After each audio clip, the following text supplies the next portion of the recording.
Hello, once again, this is Brother Teacher. I just wanted to give you some information about your health and your wellness today. One of the things that I want to share with you about health and wellness is how to grocery shop for the healthiest foods and where those healthiest foods are located in your grocery store. Now, I want to preface this video by telling you this, by making this very important statement. Now, please govern yourselves accordingly.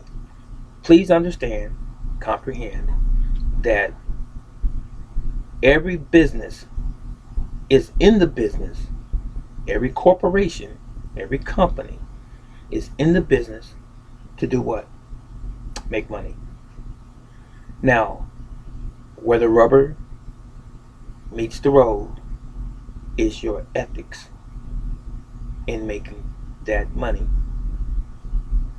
So, as I begin to explain this, I want to make sure that you understand this fundamental principle of how businesses function to make money so that they can do what? Grow and continue to grow. So, with that said, grocery stores. If you look at the grocery store as a box, a square building set up with shelving, aisles, if you will. Once you walk into that grocery store, please look at the outside of the aisles, the furthest part of the store. That is where you're going to find your real food for the most part.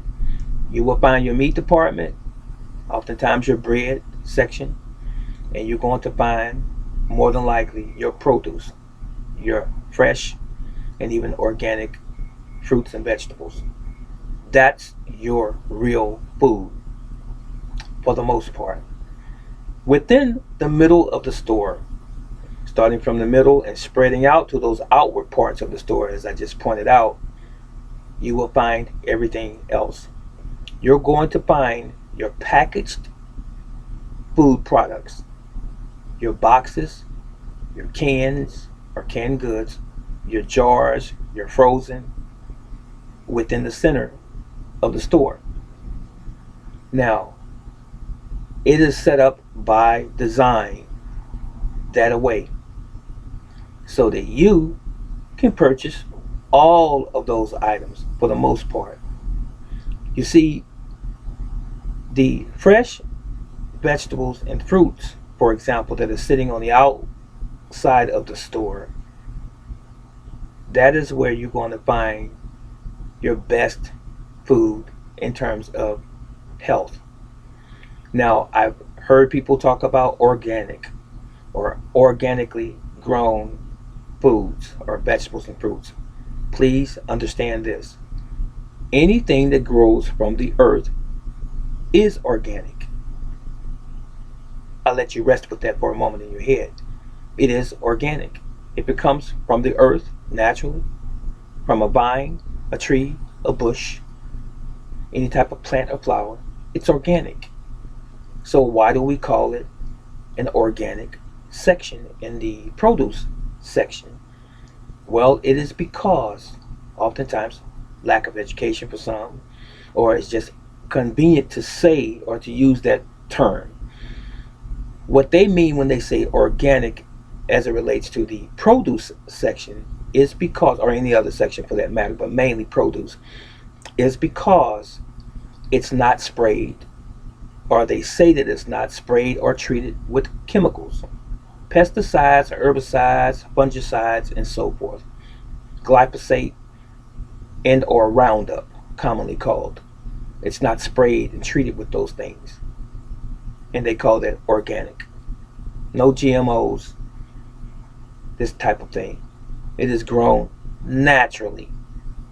Now, even those fruits and vegetables that are treated with chemicals, they are still technically organic.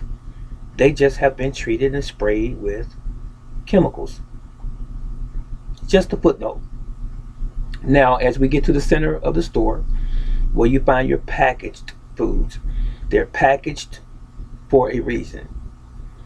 You can even call them processed foods because a store owner, store manager cannot bring a significant amount of revenue into his business, his or her business, unless the food can sell.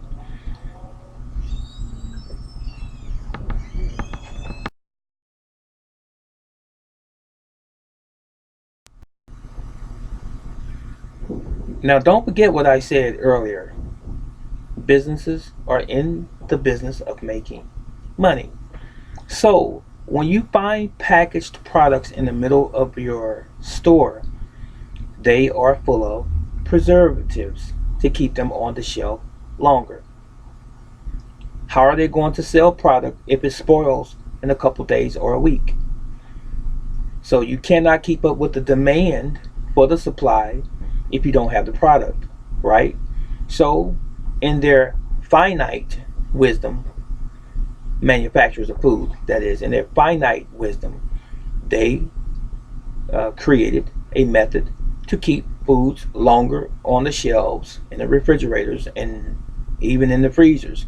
They began to use additives. And oftentimes they added things that were uh, dyes, colors, even smells or aromas that were all artificially made in a laboratory. They've added preservatives like sodium, which is salt, or excess sodium, which we don't need in the human body, all types and forms of sugar, high fructose corn syrup, which is not good for us, white refined sugar, which is not good for us, even products that are made with GMOs or genetically modified organisms. Not to mention the whole slew of ingredients that we can't even pronounce. Try reading some of these ingredients in foods. Now, let me tell you something, another footnote here, too. If you were to live off of the land, and let's say you grew broccoli, let's say you grew kale, collards, mustard greens, let's say you grew asparagus and spinach. When you go to harvest your crops, you're going to get exactly what you planted: kale, spinach, carrots, beets, corn, whatever. Why is it that when you go into a grocery store and you buy something that's packaged, it has ingredients? Think about that one again as well.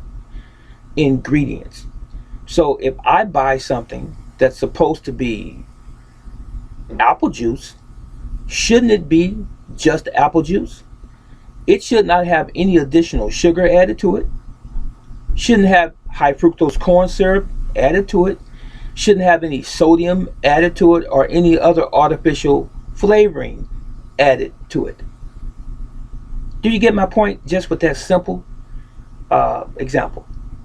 Okay, so again, when you go to the grocery store and you buy a canned good, do you honestly believe that green beans will last for 2 years outside of a can? They won't. At best, 5, 7, maybe 10 days. Green beans. Just using that one as an example.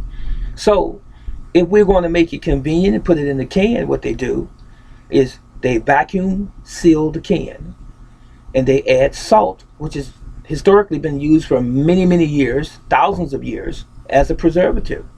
But guess what? While those tomatoes, that corn, those green beans, those lima beans, and whatever else is contained in the in the can, while it's sitting in that vacuumed can, that sealed can, it has the salt in it. The salt is doing what, or the sodium is doing what? It's absorbing inside the tissue of the plant. And once you open it up to eat it, you're going to be ingesting or eating everything that's there, to include the excess sodium, Do we need that much salt or sodium in our bodies? No, we don't.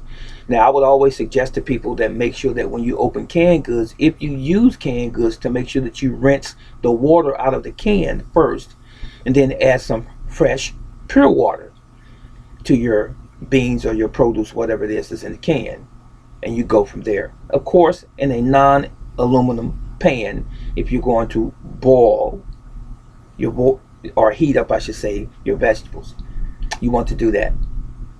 That's probably another subject. Talked about it before. But again, getting back and not getting sidetracked from the original point of this video. What are the healthiest foods, brother teacher? It's always in this order.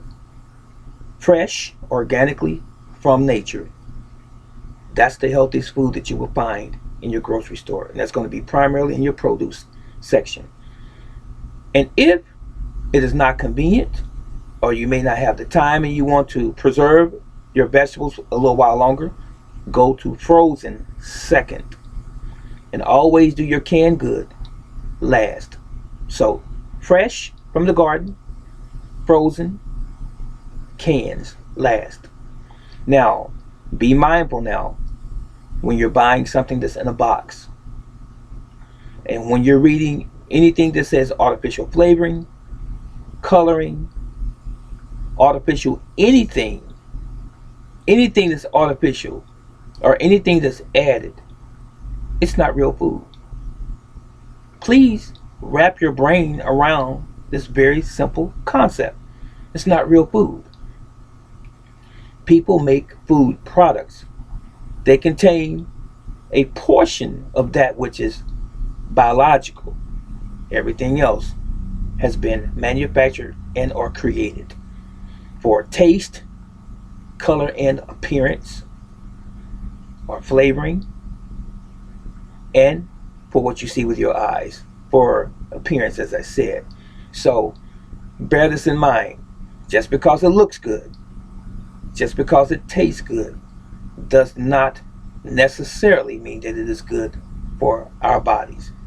We are biological by nature, and we should be putting nature inside of nature.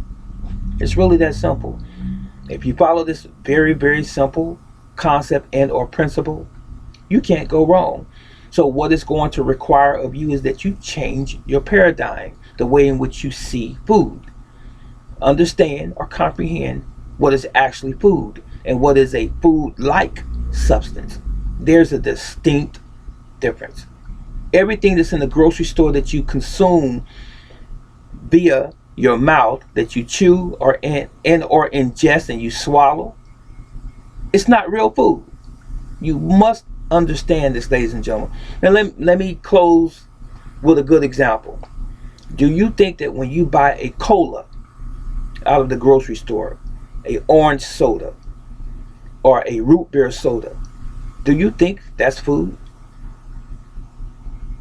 I will even use Pepsi and Coca-Cola, those two brands that we're very familiar with. Do you think they're really food? Do they have any health benefit? No, they are chemicals in a bottle. Tastes good, but the reality is they're chemicals. Do you think that a slice of chocolate cake with lemon icing is food? No, it's not. It has no nutritional value. It only serves to suit your taste, our taste. And they have something for everyone as it relates to choices in grocery stores. Just like a restaurant, they have something that caters to everyone. But be your own judge. Be your own scientist and study the world in which you live. Because if you don't study the world in which you live, the world in which you live is going to consume you. This brother teacher, I'm out.